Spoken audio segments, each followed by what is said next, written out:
Hey, good morning everybody. Tim Walsh coming to you live from the Illinois Fire Service Institute on the campus of the University of Illinois. Today I'm in the residential burn prop and we'll be talking about holiday home safety tips. So we're going to let you get signed in. Type into the comments section where you're watching from. If you have questions or suggestions as we move through the day, please type in your question there. We'll be posting some handouts later today from the Office of the State Fire Marshal. And we'll let you get signed in. I'll be back in 1 minute.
Hey, good morning everybody. Thanks for joining us. Tim Walsh coming to you live from the Illinois Fire Service Institute on the campus of the University of Illinois. Today I'm in the 2-story residential burn prop, brand new prop down here on campus, where we'll be talking about holiday home safety tips.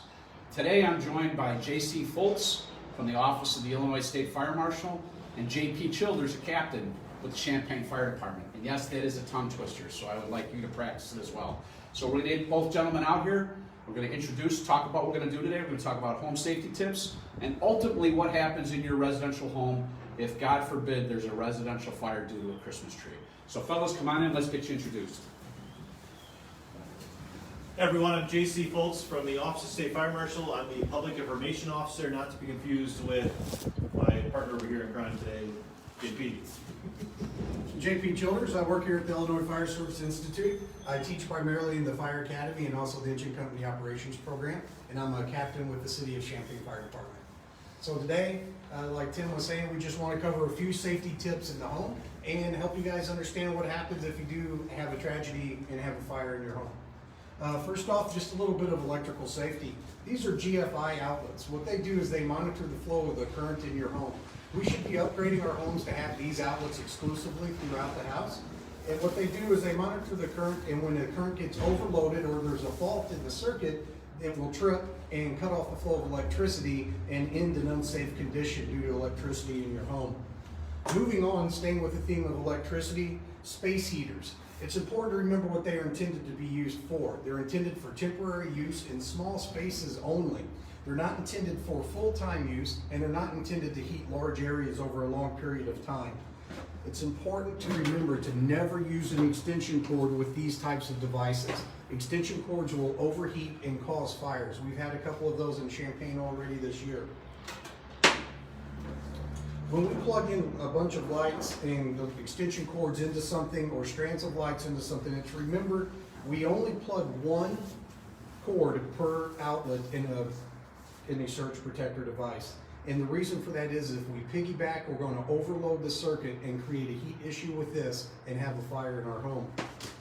When we do decide to use an extension cord, or when we find a place that's appropriate to use one, we want to use heavier gauge extension cords that have the larger wires. They're less prone to overheating and they can carry a larger current. Make sure that there's a UL tag on the cord also that tells you what kind of conditions that this cord can be used in. Not all cords are designed for outdoor use. Some are inside only. Keep that in mind when you're looking at your extension cords. So what happens if we do have an emergency in our home? We need to be prepared for it by having smoke detectors. By far, the majority of fire fatalities occur in homes that are not protected by detectors. Smoke detectors give us early warning and gives us precious seconds to get out of home. In today's homes, fires grow too rapidly and move too rapidly for you to hope to escape if you're not protected by smoke detectors. So with a smoke detector, we want to ensure that they are in all areas where people may be sleeping and on every level of the structure. Ideally, they are hardwired so that if one goes off, they all go off. Change the batteries every spring and fall. I know they make some 10-year models now that are all enclosed where you don't have to change the batteries. But if you have the version that you need to change batteries, make sure that you change them in the spring and the fall.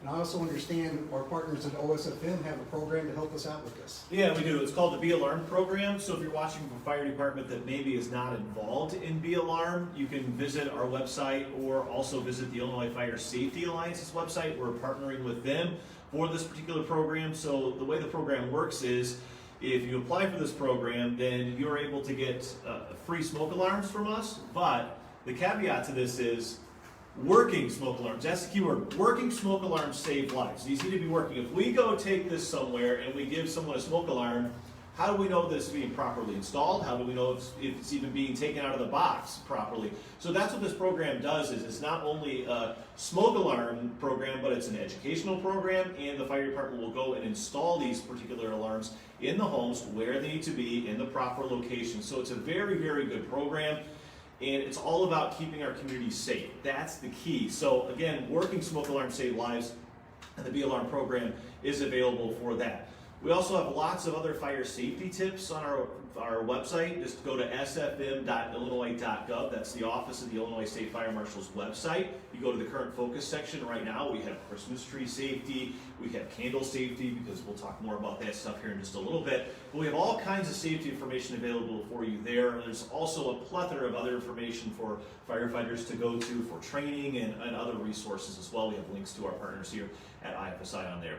Also, visit our Facebook and Twitter pages, all at Illinois State Fire Marshal. We have lots of tips, daily tips that are going there. Also, other opportunities for grants and loans for departments. We have just so much information that is available for folks to see, that are available not only on our website, but also on our social media pages. And we really appreciate you guys partnering with us today to allow us to be able to share this message. And again, it's all about safety. It's all about prevention. If we can prevent that one fire from occurring, that's what it's all about. Absolutely. And one last tip, the community risk reduction is becoming a very popular thing across the country, and the Office of State Fire Marshal is committed to the CRR process. And so what we have done is provided funding to establish a statewide task force. And this task force consists of members from OSFM and the 14 other Illinois Fire Service organizations from across the state of Illinois.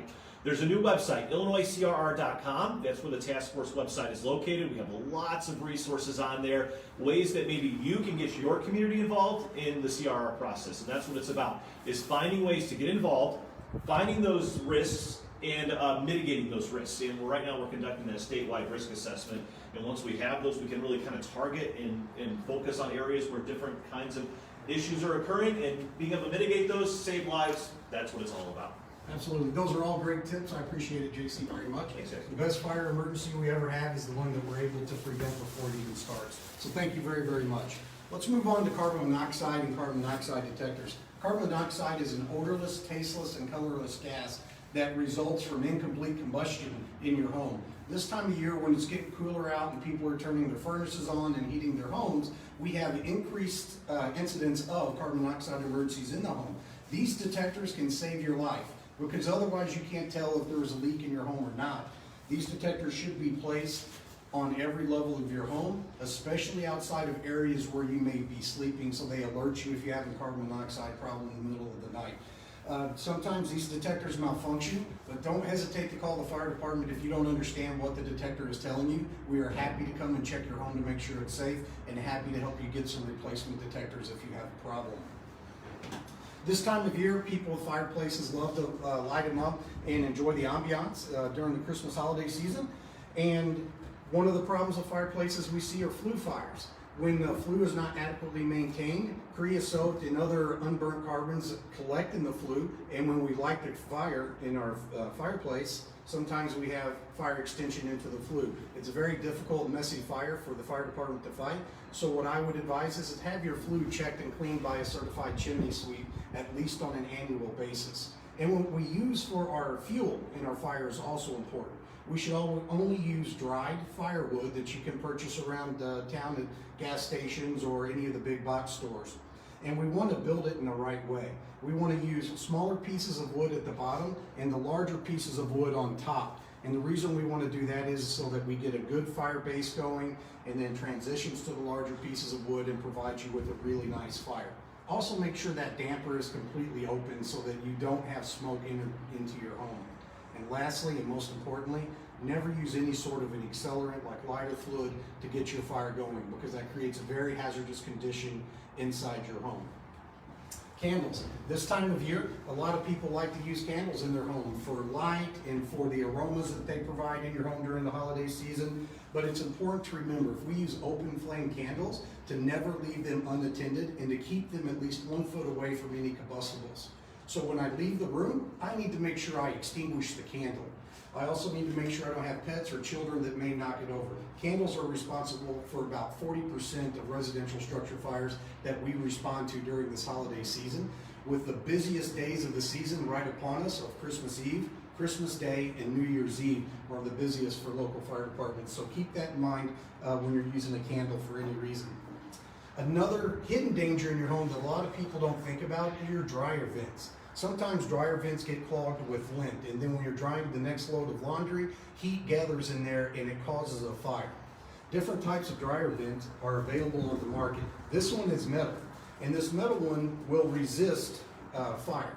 You can have the fire inside the vent, but it may prevent the fire from extending to your home. At the stores, you'll see a lot of plastic vents being sold, and those are just not safe. Those plastic vents will catch fire also, possibly extending the fire to your residence. And last thing on the table here is this pot. And what I want you to think about is grandma's cooking from your childhood. Everybody wants to gather around in the kitchen, and we want to enjoy these fantastic holiday meals and all of our family traditions. One of the problems and tragedies that we see in the fire service is when we're cooking, somebody leaves that pot handle turned outward toward the kitchen off of the stove, and a small child who may be a little bit curious comes by and pulls the pot down on them, creating a severe burn injury that is disfiguring. So the easiest way I can prevent this injury is, 1, don't leave anything unattended in the kitchen, and 2, just simply turn that handle away from the outside of the stove, turn it in so that small children can't reach up and grab them. Okay? JP, those are great points. JC, those are also great points. A couple of reasons why we're talking to you today is this is our public service announcement for fire departments all across the state of Illinois and across the country. We do a lot of training here, over 50,000 firefighters in person annually, and over 200,000 in our online programs each year. But the people that we really want to reach are the citizens that you serve. So share this Facebook forum, which we'll post later today on our YouTube channel, and get it out there. Get the message out so that nobody suffers a holiday tragedy.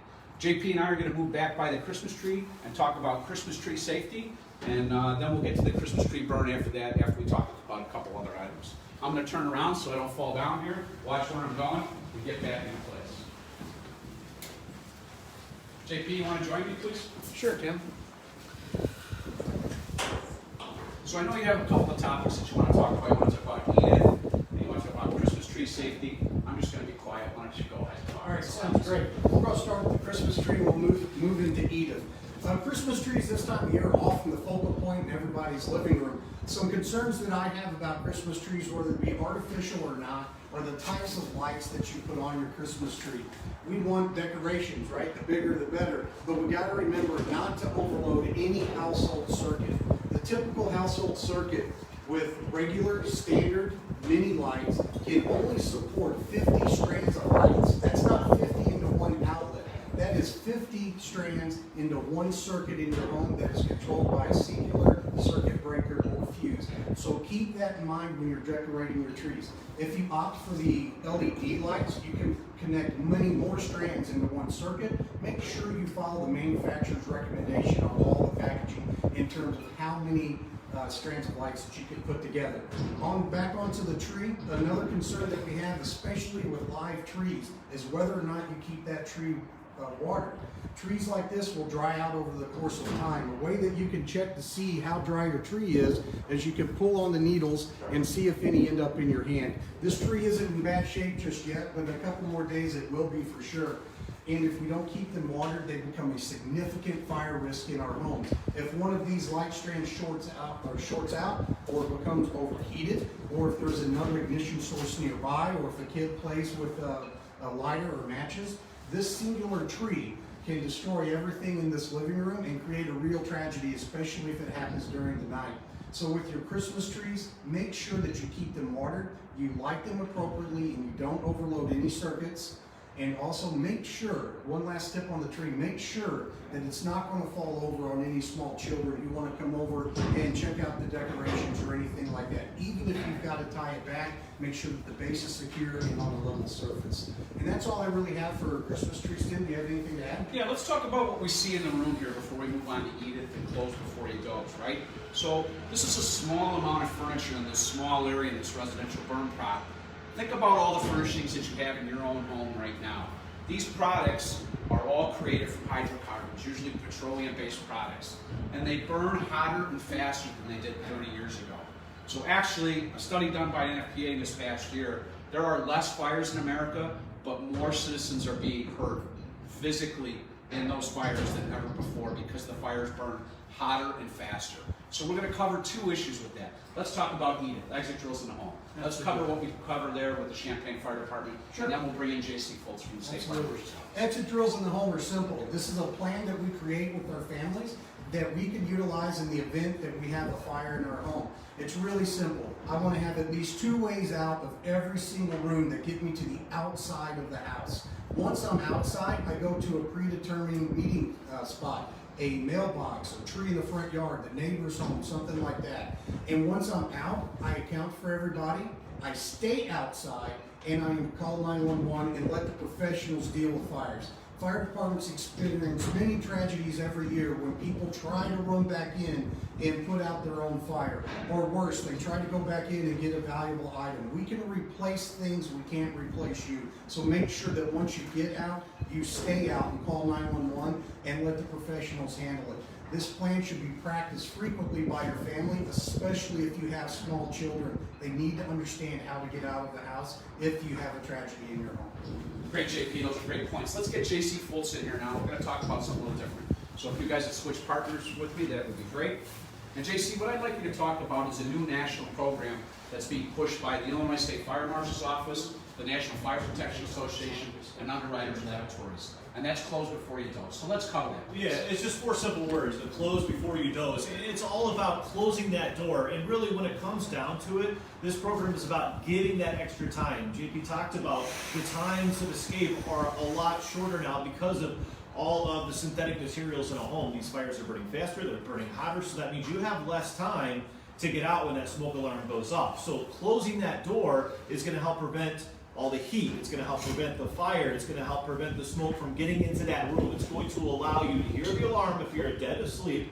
It's going to allow you then to get out of bed, get to the floor, and then start to move your way to your exits. Again, those 2 exits are so important to remember. If you get to the door and you feel the door and it's hot, then you need to go to the opposite exit in your room. So again, just close that door before you go to sleep. And then some parents might think too and say, well, how can I hear if my child needs help in the middle of the night? They're sick. They make monitors for those things as well. If you're really worried about that, make sure that you have a monitor in your room. I know my kids, my daughter just turned 3, my youngest did, we finally took the monitor out of her room. But if you're really worried about that, consider a monitor in the room, so that way you can tell if your kid is sick or if there's something going on in the room. But have those doors shut, because as we'll see here in a little bit later on after this burn, you're gonna see a big difference between the door being open and the door being shut in that bedroom. It's so important. Again, it's all about time. It's about surviving and being able to get out alive in this. So like JC just said, upstairs we have bedrooms simulated in this 2-story prop. One of those bedrooms is set up like a normal everyday residential bedroom, a child's room, with a mattress, sheets, pillows, and some stuffed animals on the bed.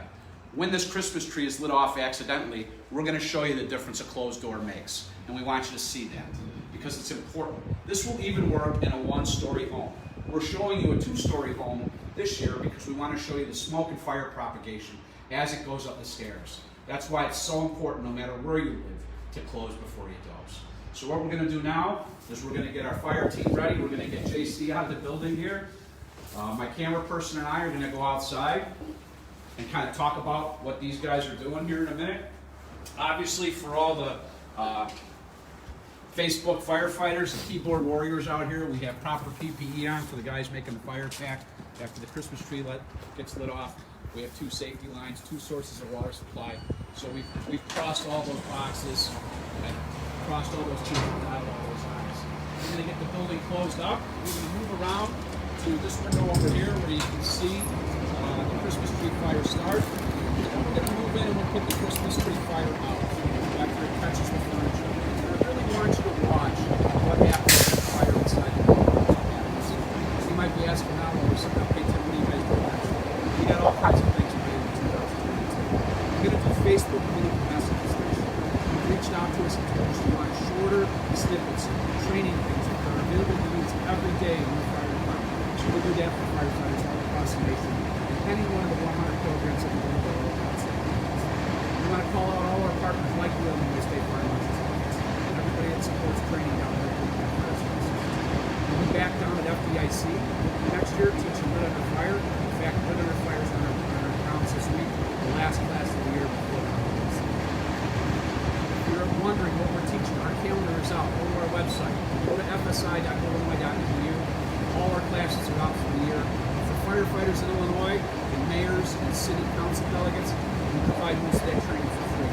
So there are other firefighters all across this nation who want to take these classes and can't get here because it's not free for them. So if you're an Illinois firefighter, take our classes. They're free. And some of the classes even provide lodging, like winter fire school coming up in January right after the holidays. So let me check with my guys here. We'll get this window opened up. I'm going to go off camera for just 1 minute to make sure we're good to go. We'll show you a shot of grounds. Ready? JP, we ready?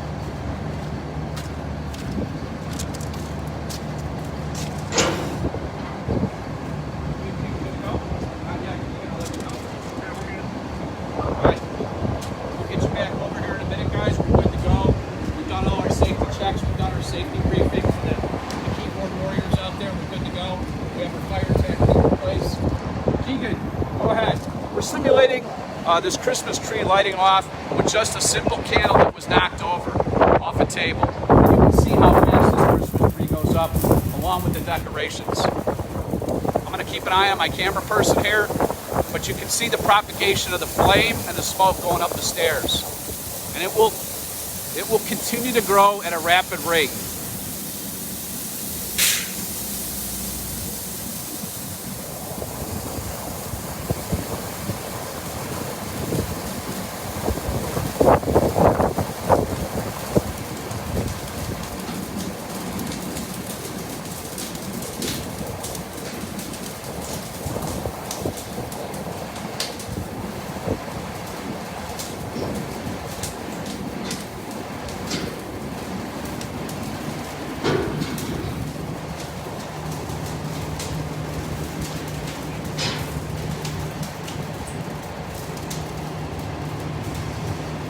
So let's call out some obviouses here. This is a residential burn prop, so it's not made of combustible material.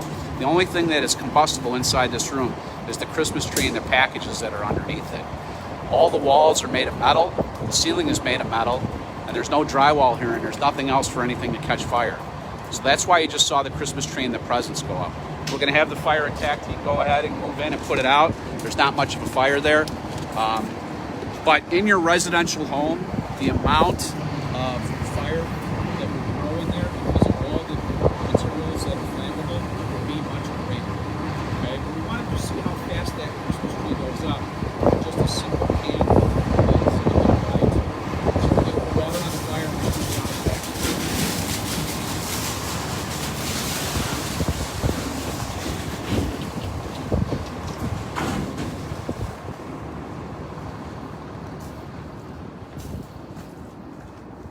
As you can see out on grounds behind me, Lit Under Fire's here for the last week of training before we move to the holiday season. So they're performing, they have 7 live burns and different props all across campus today. And they're learning how to rescue live firefighters in live actual scenarios that involve fire.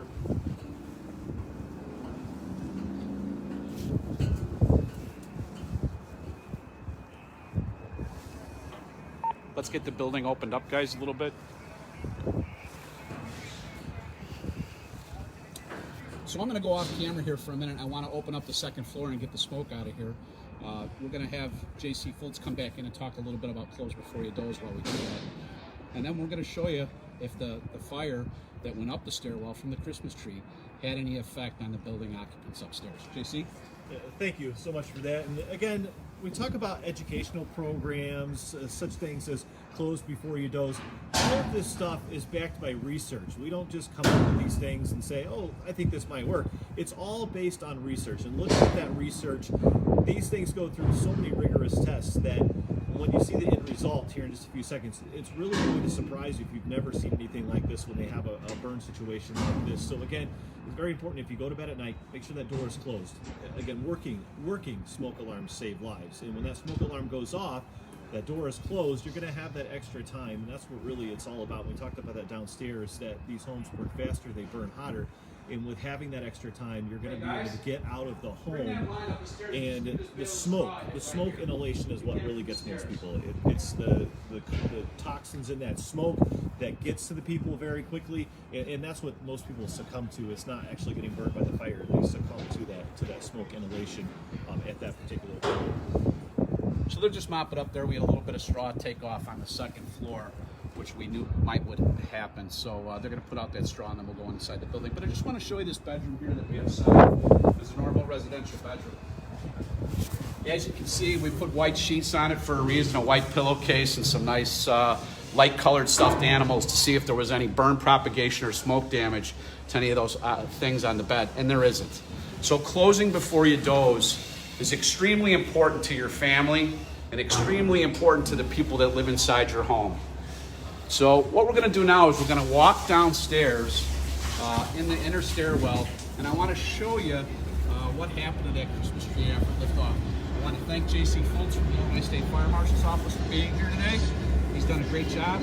So I'm going to call out. We got a train coming through like we usually do when we do the Facebook forum here on campus, so I'll talk a little bit louder. So J.C., thanks for being with us. Thank you guys. We appreciate it, and you guys be safe and happy holidays to everybody. And again, visit our website, sfm.illinois.gov, Facebook, Twitter page. You'll find all the safety information that you can handle. Also for all your firefighters out there, training, all those things you can find on our website as well. So we will see you guys very soon. And again, be safe this holiday season. Quickly. Just 1 second.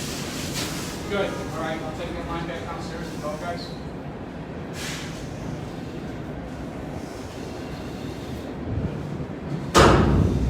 All right, so we're going to go ahead and move downstairs now that the fire's out. We've opened up the building. There's no more smoke in the building. A little bit of light residue. My camera person can go with me. So we're going to go ahead and downstairs. I'm going to turn away from the camera for a minute so I don't fall down the stairs on a live Facebook forum, and then we'll get back with you in a second.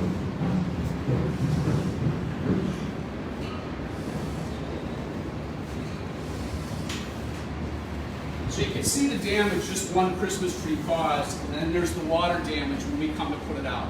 So not only does the smoke cause huge damage to all your property in the home, but the fire and water damage is significant as well. You can see that the carpet started to burn here underneath the tree. The furniture did not catch fire because this piece of furniture was outside where we store our furniture. But let's kind of talk about what we did here today, JP, some things that we covered, and some takeaways for people all across home for the holidays. Sure, I think the biggest takeaway is follow the safety tips that we gave you. It'll keep your home safe and avoid tragedy. Tim, I was thinking another reason this didn't catch was because we're right here by the stairwell. Everything went up. So it doesn't mean everybody saw how quickly that fire started and went. In any other scenario, all of this would have easily lit off. And you don't have a tragedy this year. If you're concerned or you have questions, reach out to your local fire department or the Office of the State Fire Marshal. And IFSI is already here to help you as well. So from everyone here at Illinois Fire Service Institute, our executive team, all 600 instructors across the state of Illinois, and all our partners that support training here on our campus, happy holidays, Merry Christmas, Happy New Year to everyone. We'll see you next year.